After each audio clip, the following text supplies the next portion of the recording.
Edwin, thank you for joining us in this Fireside conversation, right at the heart of the first ever Sport Integrity Week, an initiative which is led by independent people with independent mind, with independent opinions about the current challenges facing sport, but above all, truly committed to spur, to instigate, to inspire, to drive change. A change that is, in many cases, long overdue, a change that is not confined to the tracks or the pitches or the courts, but a change that it means to be extensive to the whole industry in a meaningful, positive, but very effective way. So thank you very much for joining us. I know you are a very busy man in Atlanta with multiple activities and multiple media commitments, but want to thank you for taking the time to join the Sport Integrity Week, to be by our side, and with your words and with your vision to inspire those who will be listening and watching us all over the week, and in particularly now. Thank you. Thank you. I'm very pleased to be here in this first Sport Integrity Week. I think it's, as you said, it's very well needed. And there's so much going on in the world of sports that I'm sure we'll be able to maybe not come to some conclusions, but at least be able to discuss some of the big and heavy weighing issues that we have to deal with. So I'm glad to be here with you, Emmanuel. Thanks, Edwin, and of course the fact that you are the most equipped to handle hurdles or to overcome hurdles make this a special moment. It makes this a special moment, and in fact, I see here such a strong symbolism. Your life, your career are a true inspiration for those who are facing all these troubling moments, all these difficulties, all these hurdles. And so your experience of life and everything that you have done in your past since you start running is truly important in moments like this. It's a very strong metaphor, but also a sign of stimulus that if we believe, if we are ambitious, if we do what it takes, we can overcome the hurdle and we can play sport where it belongs, which is right at the top, at the podium, and shape things in a way that we can be proud of sport and ensure that sport fulfills its role in our society and in global economy. Very good, very good. So, on that note,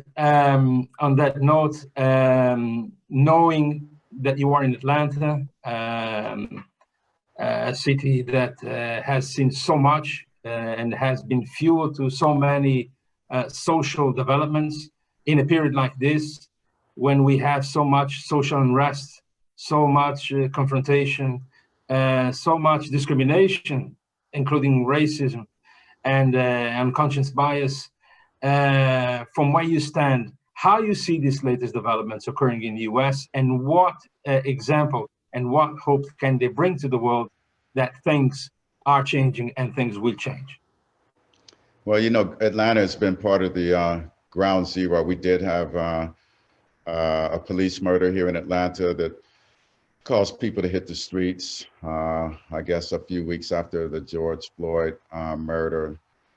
We've had a lot happen. We had Congressman John Lewis, who was a friend of mine and a congressman from here in Atlanta who passed away. So just to go back, I was looking on the Instagram last night of a speech that a young man did back in 1960.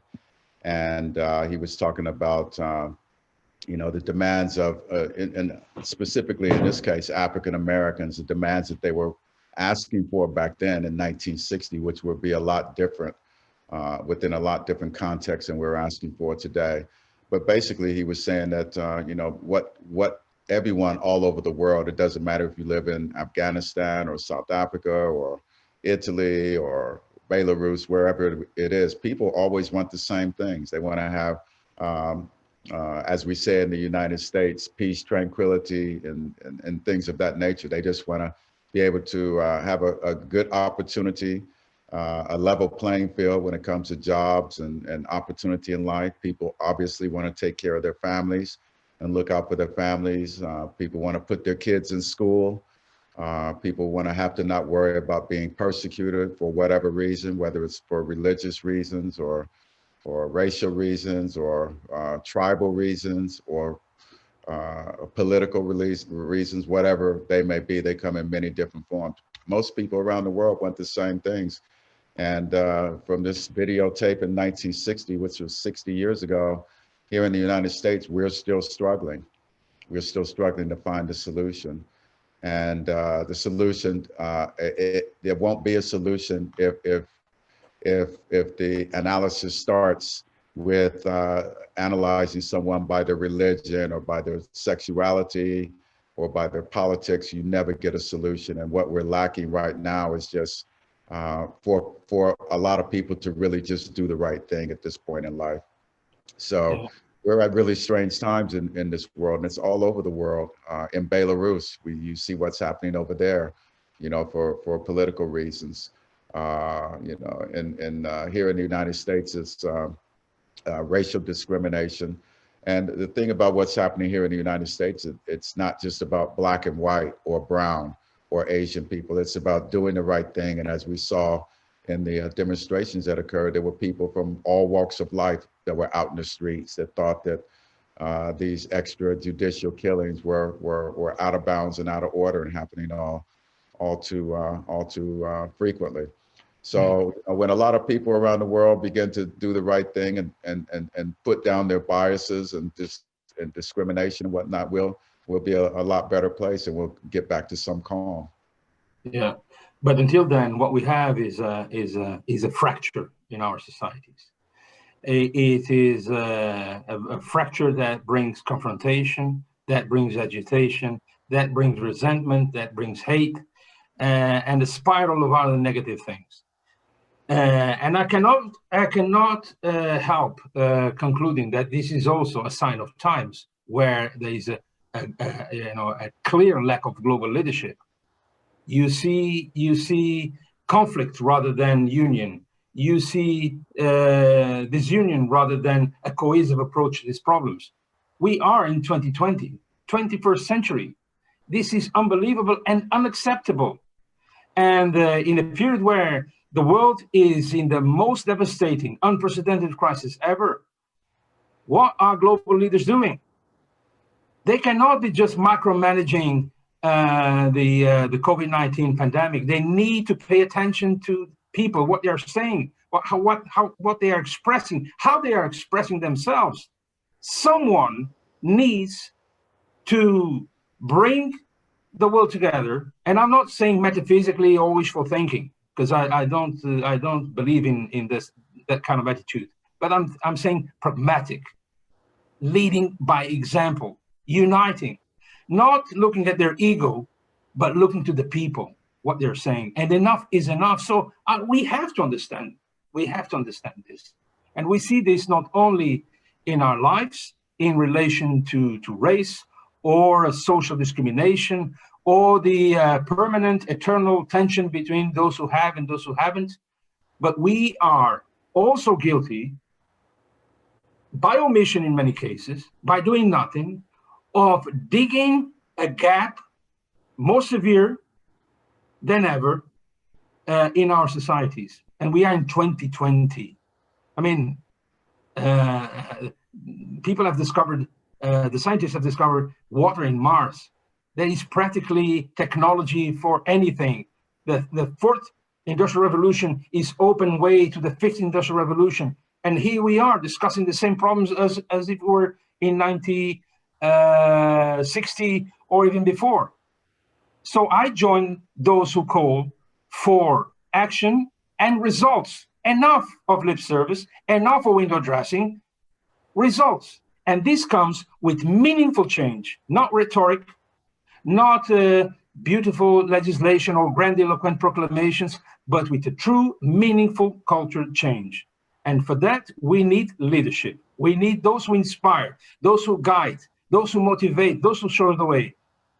And Edwin, when I look at you, I see one of those faces. I see one of those voices. I see one of those leaders. The way you tackle issues heads on has that brand, has that has that strength.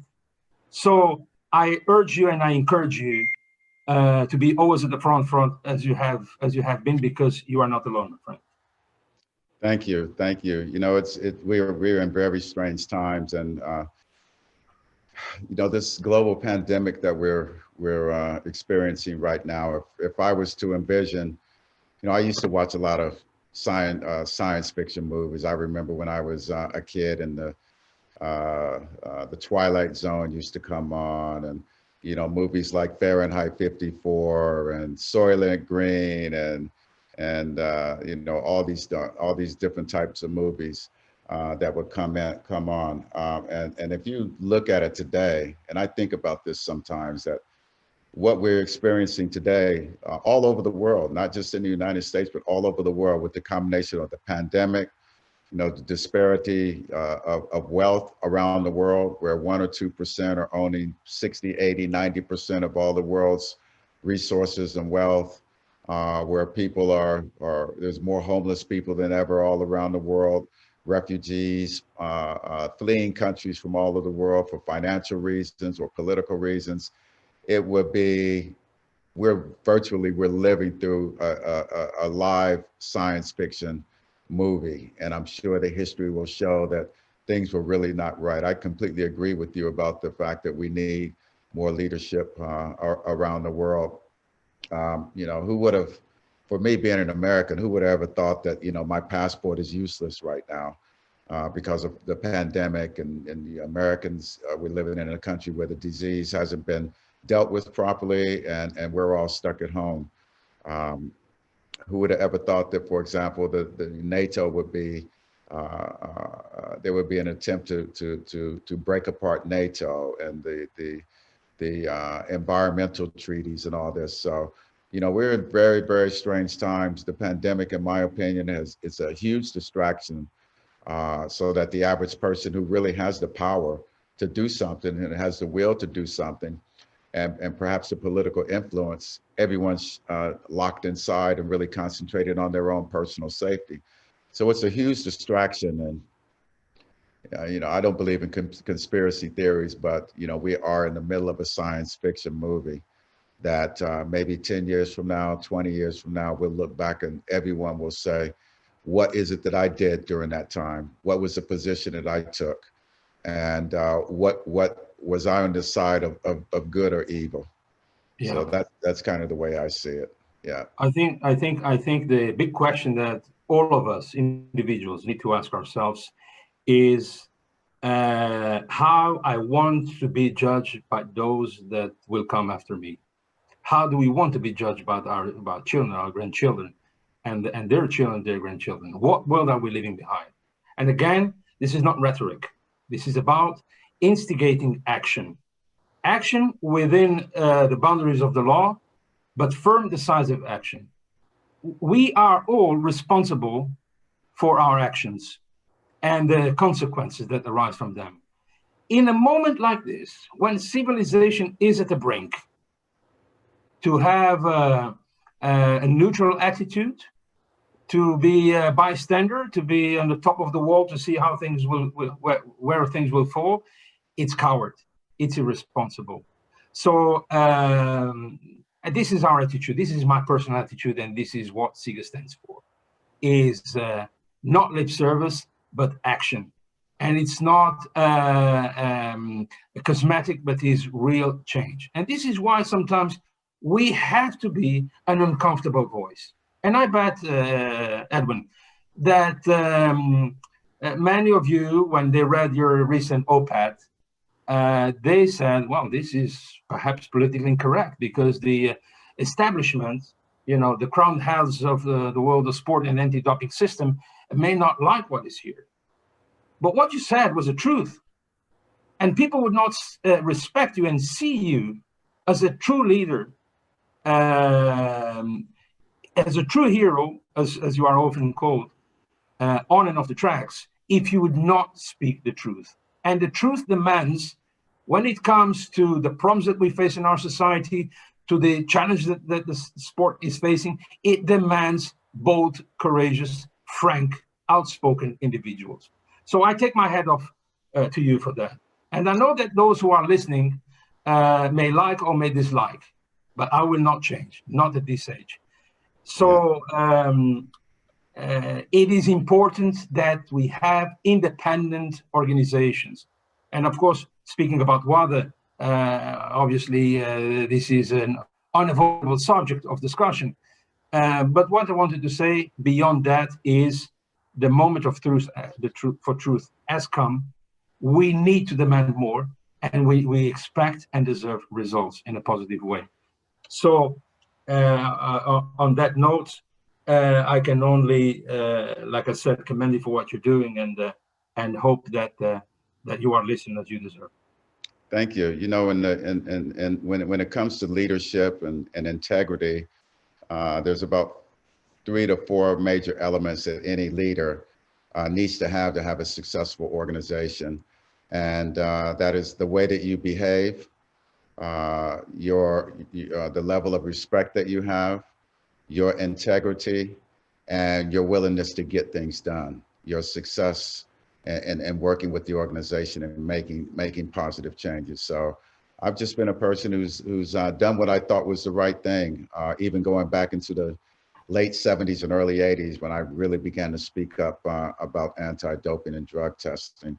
And I've told, I don't know if I've told you the story, but I've told the story in a lot of different meetings that in 1989, 1990, I was a part of the team. I was the chief of the United States Olympic Committee before there was any out of competition testing. We started in track and field, but I was a member of the team with Dr. Don Catlin and Ralph Hell and the executive director of the United States Olympic Committee, Baron Pittenger. With the good graces of the US government, we took the first computers over to Moscow for them to set up their first lab. And I learned a lot about what the philosophy was, you know, with the way the Russians looked at sports and how important it was to them, and how they used it and how they supported their athletes. And I was not a really happy camper. So I just began to fight harder for not only the what was then mediocre in competition testing, but we fought for out of competition testing. And we in the sport of track and field here in the US, an athlete-driven prerogative, we're the ones who brought all of the out of competition testing in. I knew I was right then, and I know I'm not right now. And we're pretty much dealing with the same problem. One of the great things is that the power of computers has really accelerated and really been able to specify and create a out of competition testing that it's not foolproof, but it's very effective for the average athlete. So, you know, and I've always put my integrity on the line when it comes to anti-doping and sports, and put a lot of energy in it and a lot of thinking in it. And, you know, when I am at meetings at whether it's as a chairman emeritus of USADA or World Anti-Doping or the Olympic Committee, talking to athletes and whatnot, I just have always just told the truth and represent what I think is right to create a level and fair playing field for all athletes over the world, and make it as difficult as possible for those athletes that want to cheat and want to corrupt the system, make it as difficult as possible. And so I stand by that. And I've been right. And as you mentioned, it's not about who may like you personally, because I know I have some people that from a political point of view, they don't appreciate what I'm doing, and it's been an all-out fight. But as long as they're able to respect you when you sit down and sit in the room and walk at the table, that's what really matters to me. And what are the main issues, Edwin, for you from an anti-doping angle? What are the main challenges that you see today that must be at the top of the table and at the top of the list? I think governance is the main issue, and I always pull back and present the United States Anti-Doping Agency's model. We have a board of about 12, 13 people, I think it is. And we have a very high-level vetting process. We believe the utmost in independence.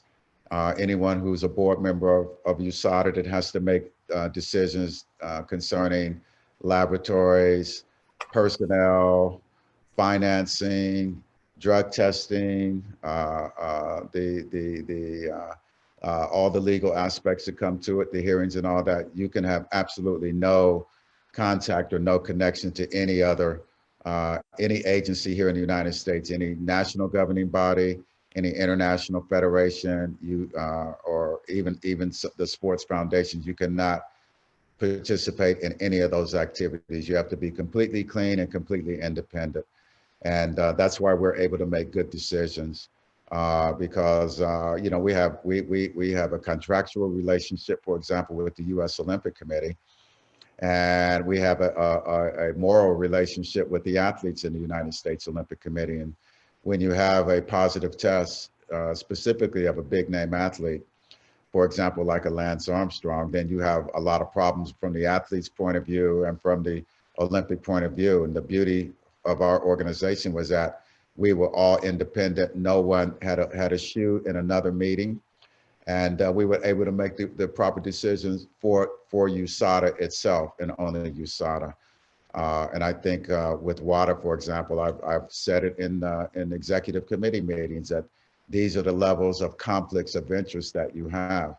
You have people with multiple roles who are international federation presidents who are, as an example, serving on the medical commission of the IOC, the medical commission of WADA, international federation people, or members of the board of ASWAF or the Winter Olympic Games. And there's just too much crossover and not enough independence. It's completely impossible to make a decision that's going to be the best decision for WADA. When, and I've said it in the meetings, when I have a question as to who you're really representing here. Are you representing a federation or a summer sports organization, or are you representing the best decisions and the best consequences for WADA? So that is a major flaw. And then because of that, then obviously there's a lack of transparency that goes with the lack of independence. I believe that there's enough fantastic people all over the world for WADA to have a completely independent board that's aware of all the issues. They can do consulting with the federations and the IOC and all the other organizations about what aspects of drug testing they would like to see, but all that is very clear. It's not a question it's not a mystery as to what international drug testing should look like in order to be a good deterrent. So I don't feel that there needs to be a lot of people that have 2 or 3 levels of political conflicts sitting at WADA. There's enough people all over the world to have a room of 15 or 20 experts who are independent, who are not influenced and don't have to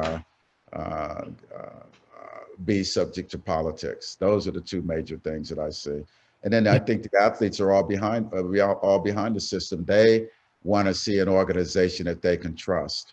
And a lot of the politics that comes up really creates an atmosphere of distrust. You have 2 athletes commissions that were going back and forth, at least when I was on the executive committee. The WADA Athletes Commission, which by the way, does not even have a vote at WADA, which I think is a travesty. And then you have the IOC Athletes Commission that does have a vote, multiple IOC members, and there's not enough independent members. Almost everyone there is in a conflict of interest. And until that solves, my experience in going back to anti-doping formally to 1989, which is 39 years. And I've been in the game longer than anybody and more roles than almost anybody else. You name the role, and I've been there as an athlete, running a program, being a board member, executive board member, being tested, servicing the industry. There's not anyone out there with experience. But the one thing that I do know is that when politics gets involved in drug testing, things begin to go wrong all the time. And I see that over and over and over. We dealt with that in the 80s and 90s here in the United States. And that's why you have USADA in the United States Olympic Committee and all the federations that have no conflicts of interest. And that's the way we run our system, and it works well. Yeah. Do you believe, Edwin, that in looking at the international sports landscape, do you believe that fundamental values like pluralism, the ability to express one's opinion without constraints or without fears of retaliations, freedom of thought, freedom of speech, do they really exist? Or people are afraid to say what they think? We fought that battle back in the early 80s. In fact, I just looked at a report that was written on the United States Olympic Committee, our AAC, and we were probably one of the first in which athletes had 20% of the votes. They're trying to bring that up to 33% now. We fought those battles back in the 80s and 90s. And what happens is, and many of the federations and governing bodies have systems where they do have athletes commissions, but the athletes are not as independent as we were back then. I mean, I was on the IOC Athletes Commission in 1981-82. I was appointed personally by Juan Antonio Samaranch. And the one thing that he told me, he said, I don't want you to, you don't represent the US Olympic Committee. You don't represent the IAAF, you represent athletes. And what I want to hear is what you think about things and how we can improve. And I really appreciated that approach during that time. The Athletes Commission I was on, I served with Kip Keino, Seb Coe, Thomas Bach, Per Schmidt, Anita DeFrance was there for a while. I was on the commission before she became an IOC member. And so I've been around and seen a lot and been in the room. I was one of the athletes who really fought for the end of amateurism in the Olympic Games. In 1981, Adrian Paulin and Juan Antonio Samaranch decided that track and field should not be a completely amateur sport, and that we could in fact make money at track meets, have shoe contracts, do commercials in 1981. Yeah. So, you know, I've been around for some of the big events that changed the whole concept of not only Olympic sport, but professional sports as well. Yeah. 1984 with Peter Uberoth and his new way of conducting an Olympic Games became the model for not just the Olympics going forward. And they made money, but the way that the marketing and advertising was done changed the way that professional basketball, football, baseball approached their sponsors and engaged their sponsors. It changed everything. So yeah. Athletes have rights, but they need to be able to speak out. And unfortunately, there's not, you know, there's a few organizations that are starting up now, like Global Athlete has one, and I think there's possible talks of a union. But as long as the athletes don't have a financial stake, especially in Olympic sport, then there's always going to be a problem on how much you can speak up and how much you can talk. Because if you're not represented and you're not at the table and you can't sit at that table and feel comfortably in making a strong position that may not be acceptable or may not be wanted because of the financial implications, then it's always going to be tough. Yeah. As my good old friend Richard Caburn, the former UK Minister of Sport, used to say, he who holds the pipe holds the tune. And in many cases, this is what I see happening in sport. I see international organizations in deep financial crisis, deeply dependent on income streams that come in the form of solidarity or other funding mechanisms. And at the end of the day, I cannot help thinking that this holds them back in many ways, and this is not healthy for a sporting system that wants to be independent, fully democratic, fully matured, and earn the respect of people, and be able to be trusted, to restore confidence. And let us not undermine the challenge here in front of us, because 5 years ago, several sports were shaken by this devastating tsunami when from FIFA to athletics to Olympics, etc. Not many sports have escaped to this inclement wave of arrests and court cases, which brought, again, regrettably, sports reputation to the mud. So let's just not use time as something that can, put people asleep or create the illusion that problems do not exist. The sooner they are addressed, the sooner they are acknowledged, the sooner that a dynamic, an inclusive, constructive, dynamic, action-oriented, coordinated, concerted is put in place, the sooner we can fix those problems. And I'm glad that you mentioned the impact that the Olympic Charter had and the efforts that you guys did back in the day to open the way to the professionalization of sport.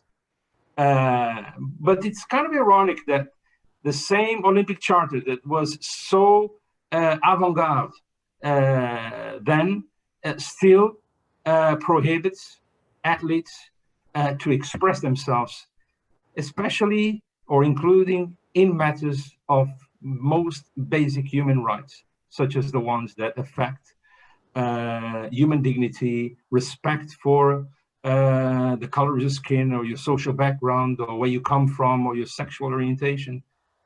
Isn't it time to open that discussion like my friend Brian Lewis has been seeking to do? What do you think about that? Is Rule 50 a racist fuel provision? What do you think about that? How can we change this? And what recommendations you would give moving things forward? I think the biggest flaw is the fact that the athletes, Olympic athletes, in probably 80% of the sports today, have no opportunity to make money and create a revenue stream and be able to operate as professional athletes operate in a lot of other sports. And so, you ask someone from around the world to spend their life trying to become a part of what is a very great ideal, the aspect of sport and all the Olympic, the meanings behind the Olympic, the philosophy of youth and sport and development and high level performance. That's all great. But the problem is that after going back to 1894, the athletes, the majority of them are still giving their heart and their soul and sacrificing their careers for many, many years to become an Olympian once every 4 years and not being compensated. And, if there was a level of compensation and the athletes, if you stripped away a lot of the levels of the controls and the federations and let the athletes compete and be compensated and be able to participate in the marketing rights and the TV rights and not try to be a United Nations to serve, charities and do sports all over the world. All that will happen when sports becomes professionalized. The great athletes will make it to the top. They will find a way, just as they do now. But because there's no financial compensation, the athletes, once they make it to the podium and get to the Olympic game, they feel that I've given my life to this organization. It's got to give me something. And if it's not going to be money, at least I'm going to have an opinion on a specific day. So, that's one of the reasons why this Rule 50 has become such in such debate today, because athletes want to get something out of sports, and it's not financial in probably 80-90% of the cases, unless you're one of the lucky in one of the sports where there is a system set up like skiing or track and field or even swimming now. But in many cases, if you're not the absolute cream of the crop and able to get commercial endorsements, like an Allison Felix or Simone Biles or, some of the other athletes, if you're not a global superstar, Usain Bolt, for example, then basically you're a volunteer, and you're like almost like a homeless athlete. You don't have a home. You're just going out and you're just doing it, and you don't see what's in it for you, other than the chance to get on an Olympic podium, perhaps say what it is that you've always wanted to say because you've made a tremendous sacrifice. Yeah, I know how that feels. I know how it feels, the opaque and the chronic governance system that prohibits true democratic systems to operate within sport. Back in until 2005, in football, which is my sport, although I did also have an incursion in athletics, but of course I was not gifted. But in international sport, up until recently, the international organizations like FIFA and UEFA would refuse to speak with you if you were the CEO of a league. It was closed, it was crystallized, the governance was dominated by the national associations, and there was no room for democracy, for debate, for pluralism, for open air, thought-provocative discussions. So the key stakeholders of the game were not represented in the decision-making process. The leagues were not represented, the clubs were not represented, the players were not represented. You know, some old school guys used to say, well, you're a player, you're paid to play, not to issue opinions. If I want your opinion, I will ask. That is highly disrespectful. But that was the sign of the time that we were living. So what did I do? I challenged Sepp Blatter, and I had a meeting with him when he wanted to interfere in the number of clubs that would participate in the competition. And I told him, if you insist on this, I will have to challenge you in court.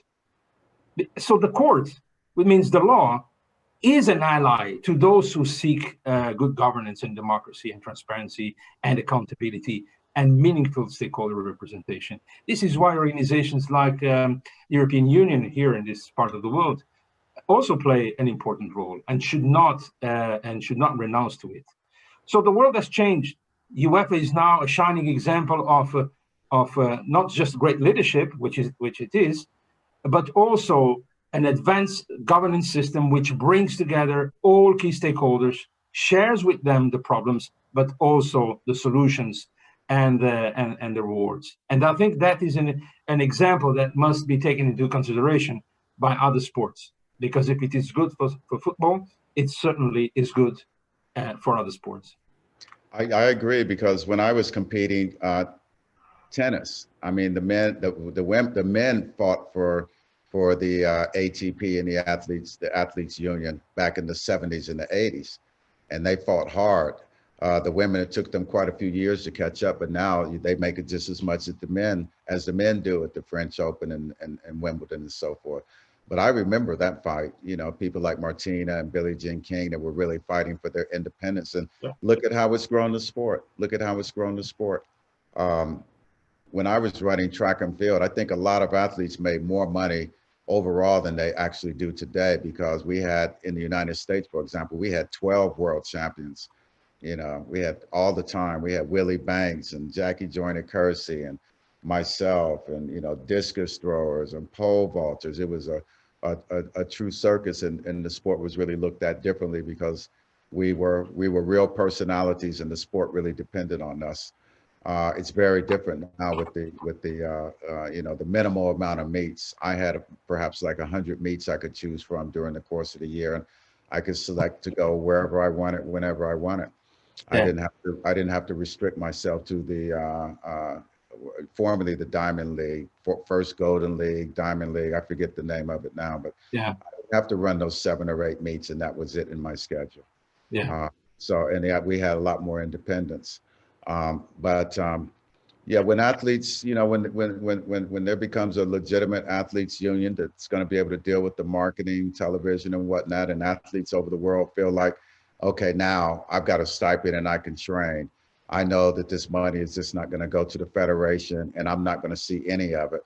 And, you know, I'm one of the, in a small to medium country, I'm one of the 7 or 8 athletes in the whole country that's really driving the revenue streams to their National Olympic Committee or their international federation. That's got to change. Yeah. One of the problems that we're having today that's caused, as you know, restructuring of the way sports is looked at from the advertisers. The balance of power has changed from the TV rights holders to the advertisers to the federations or event holders. That dynamic is completely changing right now. Um, I'm working with a company, a small company that does work in that area, and I look at reports every day on advertisers that may or may pull out, depending on what's going to happen. How are they going to continue to reach the customers that they want if they're between the age of 18 to 35, 40? Whether or not we're going to even have sports going forward, fans in the stands, all the revenue streams that are lost from the concessions, the apparel, the tickets, the parking, the drinks, everything else. That whole model is changing, and I think the most significant, impactful change is going to be the Olympic Games 2021, which I am willing to go out on a limb and predict that I don't think it's going to happen. I personally don't think, based on my experience, I just can't see where you have 10,000 athletes coming from all over the world in the midst of a global pandemic, with red zones and spikes happening. Who knows when and who knows where? 20, 30,000. And how will the athletes prepare themselves when we are being warned of a second wave of catastrophic proportions? Yeah, 20, 30,000. Not an easy job. 20, 30,000 journalists, who knows how many hundreds of thousands of volunteers, not to mention the, couple, $2, $3, $4 million worth of tickets. And then, the hygienic measures at hotels, airports, subways, trains. I just think that I just can't see it happening. I would have a hard time going. I'm a little bit older now, but if I was running, I would have a very difficult time making. How about you still run? Making a decision to go. If I was 25 years old, I would be very, very skeptical. If I was 25 with the knowledge of, an older man, and the sense of danger that you have when you get older. So that's my. I just can't. I'm having a hard time seeing how it can happen safely and reasonably. I'm just having a difficult time. These are really challenging times. The way we were confronted with this global pandemic has hit us harder and beyond what we could ever expect. And some of the consequences are not yet visible. They will come after. They are already manifesting themselves in the mental health problems of people of all ages who have been confined, the people who have lost their jobs. I was watching the news today about a woman, and the woman was asking, how can I live with $45 a week, which was what I have left? So these are truly deep, serious, dramatic problems. And yet, at the highest moment of this global pandemic, you saw the leaders of the two superpowers testing a new generation of nuclear missiles. Now, what am I not getting here? What is wrong in this picture? Shouldn't we ask people what really they want, what really they need, and concentrate those efforts in delivering, in ensuring well-being and basic fundamental rights? Or shall we continue to compete to see who has the bigger nose and the bigger ego? Those are interrogations and questions that cannot escape, in particularly moments like this. Well, thank God we're not living in an immediate state where there are one or two or three active large wars going on. I think that's a blessing for all of us, that we don't have to deal with that. But the chaos has been generating. It's been generated with people having to struggle to deal with their families, whether they're gonna 2, 3, 4, 6 months behind with no job, not able to work, more homelessness, all in the midst of a pandemic is it's quite chaotic for everyone on the entire planet. And I believe the mistake was made in trying to contain this virus from the beginning. Yeah. Yeah. Well, I'm a lawyer by trade. I'm not a doctor. I'm not an expert. But I'm confident that as we have done in the past, we will prevail. Yeah. Not because I'm a big fan of Churchill and he faced the odds. Not because I'm talking with the myth, the legend, the man, Edwin Moses, who overcame the hurdles. But because I'm truly confident that in the worst moments, we get together. Because only getting together, we can overcome this unprecedented crisis. Yeah. And on that note, Edwin, I would like to thank you again for everything that you have done for sport and continue to do, for being this source of inspiration and leadership, and for always being blunt and telling the truth the way you see it. I find that truly inspirational. And I want to also to say that SIGA is here, and I speak on behalf of the whole community, to cooperate with you and the different organizations that you serve, so that together we can push sport forward and achieve the objectives that those who care about sport so well deserve. So I believe we have reached our time, and I wanted to be disciplined for the first time of my life. But Edwin, a true pleasure, a true pleasure. And when I say this, I go back in time to 1984, to those LA Olympics, when I saw you running, and in me, the passion for sport and the passion for athletics was born. So thank you for that too. Huh? Thank you very much. And last thing I'll say is, through my experiences, one thing is for sure, that doing the right thing is not always the best thing for you, and may not be the most comfortable thing, but at the end of the day, that's what needs to happen. Yeah, and that, my dear Edwin, is what makes you a champion, also a SIGA champion. Thank you.